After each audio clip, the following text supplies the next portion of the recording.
Alors, on commence par la chanson, parce que la chanson a été importante pour moi, et en particulier ce monsieur, ce monsieur-là, ce monsieur-là, Renaud. Renaud qui a énormément compté dans ma vie surtout d'adolescent. J'avais le bandana d'ailleurs. Quand j'ai découvert Renaud, j'avais, je sais pas, peut-être 12-13 ans. C'était un choc. C'était un choc parce que tout d'un coup, j'entendais des mots d'argot, des mots la langue française triturée différemment. Et je me suis dit, tiens, mais la poésie peut être là aussi, la poésie peut être dans ces mots-là, la poésie peut être dans ces mots de la rue, cette manière de parler des petites gens. Enfin, j'ai tout aimé chez Renaud, j'ai tout adoré. Et puis après, avec Renaud, j'ai découvert, ça m'a amené vers d'autres, ça m'a amené vers Thieffen que je vois là, ça m'a amené vers Higelin, ça m'a amené vers Brassens, qui doit être quelque part par là, qui est l'insurpassable. Brel évidemment, enfin tout ce monde-là s'est ouvert à moi grâce à Renaud, qui après, oh Mano Solo, mon Dieu. Qu'est-ce que j'ai écouté cet album? Je pense que c'est un des disques que j'ai le plus écouté dans ma vie. Mano Solo en concert, acoustique, deux guitares, Mano Solo déchiré, Mano Solo tellement poignant dans sa douleur de vivre, ouais, ça j'aime beaucoup. Ça c'est un album pour moi incontournable. Puis donc oui, Renaud, ça m'a vraiment, après ça m'a fait découvrir les mots, ça m'a fait découvrir la poésie, ça m'a fait découvrir la littérature. Je suis vraiment très dans la littérature par la chanson et spécialement par Renaud. Donc voilà pourquoi je voulais commencer par lui. Et puis justement, alors après Renaud, après toute cette découverte de la chanson, ça m'a amené à la poésie, qui est toujours restée très importante pour moi. Surtout, ben voilà, à l'adolescence, c'était surtout Rimbaud. Rimbaud, Baudelaire. C'était la découverte vraiment des mots qui vous touchent au plus profond. La poésie, pour moi, ça reste encore très important aujourd'hui. J'ai une très grande admiration pour Philippe Jacotet. Ça, c'est un de ses derniers recueils, mais enfin, chez lui aussi, j'aime tout. J'aime spécialement ses carnets. Ah ben voilà, ces carnets de la Semaison. C'était très important dans la découverte pendant mes études de Philippe Jacotet. C'était très important pour le côté. Surtout, il parle beaucoup, souvent, de la justesse de ton dans ses carnets. Cette manière de chercher toujours le mot juste au bon endroit et d'en faire ni trop peu. Et quand j'ai découvert ça, je me suis vraiment reconnu là-dedans et ça a été une vraie leçon pour prendre un de ses titres de recueil. Donc oui, Philippe Jacotet, c'est un auteur qui a beaucoup compté pour moi, que j'ai eu la chance de rencontrer chez lui à Grignan. C'était un grand moment de ma vie et de ma carrière de journaliste.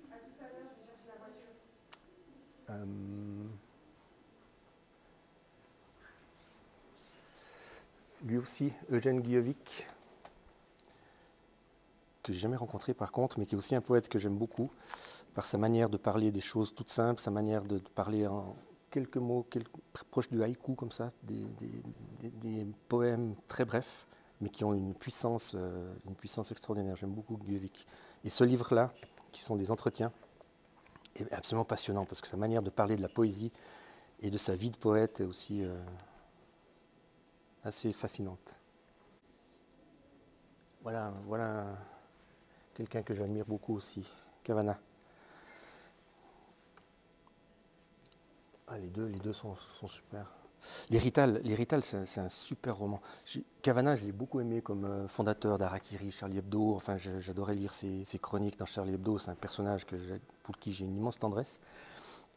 Mais c'est un écrivain de premier plan, en fait. On l'oublie parfois, mais Les Rital, c'est un roman extraordinaire. Et c'est un roman d'une modernité encore aujourd'hui. Je ne sais plus en quelle année il est sorti, mais c'est un livre qui a pas loin de 50 ans, j'imagine, mais qui est d'une modernité aussi encore aujourd'hui. Je l'ai relu il n'y a pas longtemps, mais dans la langue. La langue est traitée d'une manière truculente, totalement novatrice pour l'époque, je pense, ce mélange de langue orale, mais en même temps très écrite. Et cette histoire de ces Rital, enfin c'est l'histoire de sa jeunesse, son enfance, c'est extraordinaire. Et Lune de miel, extrêmement touchant. C'est un de ses derniers romans parus chez Gallimard, dans la collection blanche de Gallimard. Il devait en être très fier d'ailleurs d'avoir cette reconnaissance-là. Et c'est un livre extrêmement touchant parce qu'il voilà, il est âgé, il est malade, il parle de ça, c'est très, très émouvant. Et oui, très grande admiration pour Cavana. J'aime beaucoup Régis Geoffrey. De manière générale, j'aime beaucoup ces auteurs qui empoignent la langue et qui en font qui l'utilisent vraiment comme une matière, qui la travaille, qui la sculpte. Régis Geoffrey a ça, a cette façon de faire. C'est très très fort, Régis Geoffrey. J'aime beaucoup cet auteur. Aussi sa manière de s'intéresser à des faits divers, sa manière de traiter les faits divers. Sévère, c'est une histoire, je ne sais plus exactement l'affaire exactement, mais c'est une histoire de meurtre, de crime. Et ce qu'il en fait, c'est très fort, c'est très puissant. C'est un auteur que j'aime beaucoup. Ses micro-fictions sont magnifiques aussi. Des toutes petites histoires, comme le nom l'indique. À peine une page, mais c'est d'une force. C'est dans les romanciers français contemporains, c'est un de mes préférés. Mélis de Kerangal. Et là aussi, cette manière d'empoigner la langue et de la traiter d'une manière très originale, très intense comme ça. J'aime beaucoup Mélis de Kerangal. Alors, Réparer les vivants est un texte très fort avec l'histoire de ce jeune, de cette transfusion, pas de transfusion, mais de transplantation cardiaque, voilà, plutôt. Mais j'avais beaucoup aimé aussi son Naissance d'un pont, qui racontait l'histoire de la naissance d'un pont aux États-Unis. C'est une autrice que j'apprécie beaucoup. Dans un tout autre genre, j'aime beaucoup aussi Patrick Modiano. C'est pas du tout la même façon d'écrire, mais il y a aussi un travail sur la langue qui est très fort. Et puis j'aime beaucoup sa manière aussi alors certains critiques, lui reprochent qu'il fait toujours le même roman depuis très longtemps, mais moi je trouve justement qu'il creuse son sillon. Et chaque fois je me dis, allez, est-ce que je vais encore lire le nouveau Modiano? Et évidemment, je lis quelques lignes et je suis pris dans cette langue, dans cette mélodie, dans ce rythme, dans cette espèce de brume comme ça. C'est un auteur qui est étonnant, en plus de tout ce qu'on connaît, tout son travail sur la mémoire, sur l'après-guerre. C'est vraiment J'étais très content quand il a eu le prix Nobel de littérature. Et son discours de réception au prix Nobel était magnifique. C'était un super texte qui est paru après en texte. Et j'étais très touché par sa manière de parler de l'écriture, sa manière de... Et à un moment, je me souviens, il parle de... Quand on écrit un roman, on avance, c'est comme si on avançait de nuit dans le brouillard et puis on voit pas où on va, mais on sait qu'on doit avancer, qu'on doit continuer. C'est une idée qui m'a toujours qui m'a beaucoup touché. Qui résonnait avec votre processus? Oui, il y a un peu de ça, parce que moi j'ai commencé à écrire relativement tard, j'écris toujours avec plein de doutes, avec plein de questionnements, et puis de voir qu'un auteur comme Modiano, qui a une immense carrière derrière lui, qui a un prix Nobel, et puis qui lui aussi dans son discours de réception avoue que quand il a écrit un roman, il ne sait pas trop où il va, il ne sait pas trop ce que ça va donner et tout, j'ai trouvé ça assez encourageant en fait pour les écrivains débutants comme moi. J'ai ce livre... Parce que voilà, je ne sais plus à quelle occasion il est paru. Ça s'appelle Un siècle de foot, donc ça devait être probablement... Voilà, cette image-là. J'avais ça en poster à la maison. Et j'avais ce maillot-là, en fait. J'avais le même maillot avec le numéro 10 dans le dos. Et en Suisse, les Français, l'équipe de France, ne sont pas toujours très bien vus parce qu'il y a une sorte de petite concurrence. Et moi, je leur disais toujours, mais non, Platini, c'est le plus grand, c'est le meilleur. Et j'étais très fier d'avoir mon maillot bleu avec le numéro 10 dans le dos. Et ce livre est très bien fait, c'est une sorte vraiment de panorama de l'histoire du foot qui est très, très complète, avec une vision plutôt française, mais...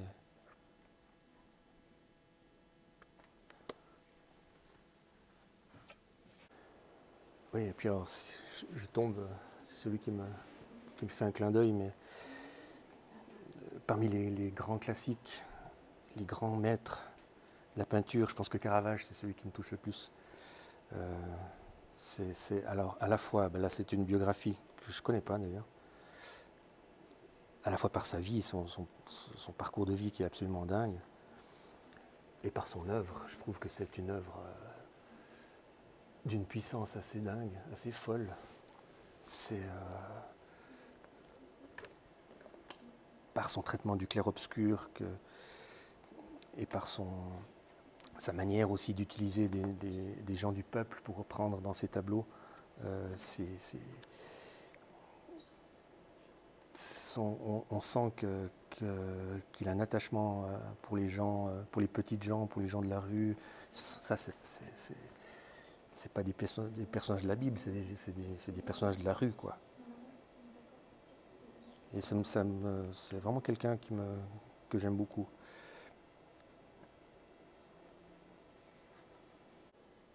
Ça, c'est un super livre. C'est Umberto Eco, il a fait ça en... Est-ce que je peux te demander de parler un tout petit peu plus fort? Oui, pardon, mais c'est juste que je ne veux pas dire, j'ai l'impression de... C'est un super livre. Umberto Eco avait fait ça en deux volets. Il a fait une histoire de la laideur et une histoire de la beauté. C'est absolument passionnant. Son histoire de la beauté, c'est presque un peu plus attendu, plus classique, même si c'était toujours intéressant de voir comment la notion de beauté évolue au fil des siècles. L'histoire de la laideur, je me souviens avoir lu ça à sa sortie, j'avais trouvé ça absolument passionnant. C'est aussi un sacré personnage, Umberto Eco, au-delà du romancier, du roman de la rose qu'on connaît, mais c'est toute sa... Enfin, c'était quelqu'un que je trouvais tellement intelligent, tellement pertinent dans toutes ses prises de parole. Quelqu'un qui manque aujourd'hui. C'est moi. Ça fait très longtemps que j'ai plus entendu parler de ce film, que j'ai plus vu non plus, mais alors, Le Prix du danger, Michel Piccoli, extraordinaire, avec Gérard Lanvin. J'aimerais bien le revoir aujourd'hui parce qu'il doit être... je pense qu'il était vraiment précurseur, si je me souviens bien, c'est un peu les débuts de la télé-réalité. Enfin, il dénonce déjà il sent qu'il va être la télé-réalité avec le... En fait, c'était un jeu télévisé où il devait exécuter des gens, je crois bien. Et Michel Piccoli, qui jouait le personnage, le présentateur de l'émission, était absolument détestable, insupportable, mais grandiose, évidemment, comme comédien, quoi. C'est marrant, il faut que je revoie ce film une fois.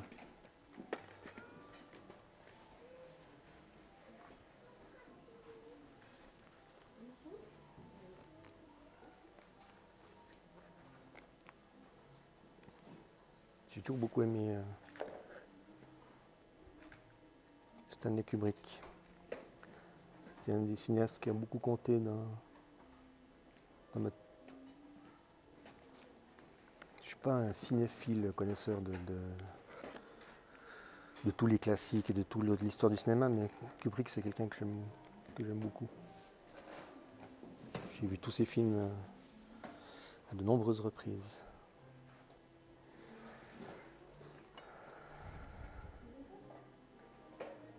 Tellement émouvant ce film. Jean-Louis Trintignant, Emmanuel Rival, enfin, cette histoire de vieux couple confrontés à la maladie, c'est absolument bouleversant. Michael Haneke, tous ses films sont tellement forts. Et Trintignant est un tout grand acteur. Les Chants de Maldoror. Je ne connais pas cette édition. C'est un texte que j'ai lu, qui nous avait été imposé au lycée. Et ça avait été pour moi un choc, un éblouissement. Je me suis dit, mais bon, déjà, je trouve incroyable qu'on nous ait fait lire ça. J'avais peut-être 16 ans, 17 ans. Parce que c'est long, c'est compliqué, etc. Mais je me souviens que tous mes camarades de classe n'arrivaient pas à dépasser les premières pages. Mais moi, j'étais embarqué dans ce texte, dans ces Chants de Maldoror, parce que je découvrais tout d'un coup quelque chose qui était totalement...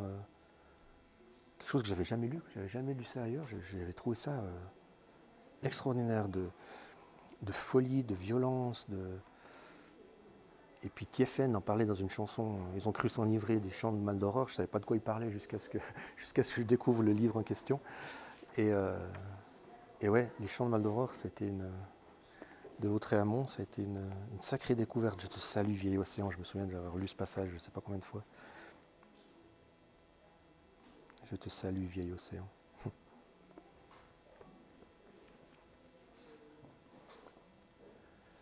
Puis Ramu, évidemment, Ramu, en tant que Suisse roman, j'ai lu ça assez tôt à l'école. Et j'ai découvert une langue comme je n'en avais jamais lu. Du coup, je me suis dit, tiens, c'est possible d'écrire comme ça.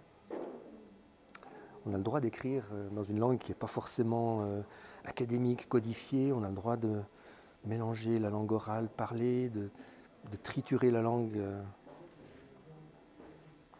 Et j'ai trouvé ça...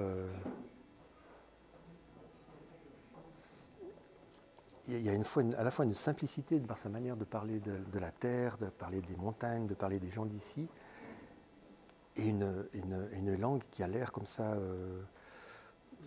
simple, mais qui est extrêmement travaillée et d'une richesse inépuisable. Je lis encore régulièrement Ramu. Il y a un souffle aussi, il y a quelque chose de très inspirant, je trouve. Alors je trouve que... Alors c'est pas son meilleur disque, c'est son premier album, celui où il y a Je n'ai con, la chanson qu'il a fait un peu connaître. Et c'est pas ce qu'il a fait de mieux. Depuis, il a fait tellement mieux. Et je trouve que Saez aujourd'hui, je suis d'assez près la chanson française actuelle. Et je trouve que Saez, franchement, c'est ce qu'on fait de mieux actuellement, quoi. Je trouve qu'il a... Alors je sais à quel point il est très clivant, on le déteste ou on l'aime beaucoup, et moi je suis plutôt dans ceux qui l'aiment beaucoup. Je trouve qu'il a fait des albums récemment, notamment tous ceux qui ont fait suite, aux attentats au Bataclan et tout ça, Les Enfants Paradis, enfin, c'est des chansons qui sont absolument bouleversantes. Enfin, je trouve que c'est un type qui va au bout de ses idées, qui est sincère, qui a aussi parfois des côtés détestables, un peu tête à claque comme ça. Mais j'aime beaucoup ce qu'il fait, je trouve que c'est d'une écriture... ouais, je pense qu'il est vraiment dans la lignée des plus grands, quoi. Des Brel et Barbara, je trouve, avec le côté rock en plus. Non, Saez, c'est quelqu'un que j'écoute beaucoup. Mais pas celui-ci. Il a fait tellement mieux depuis.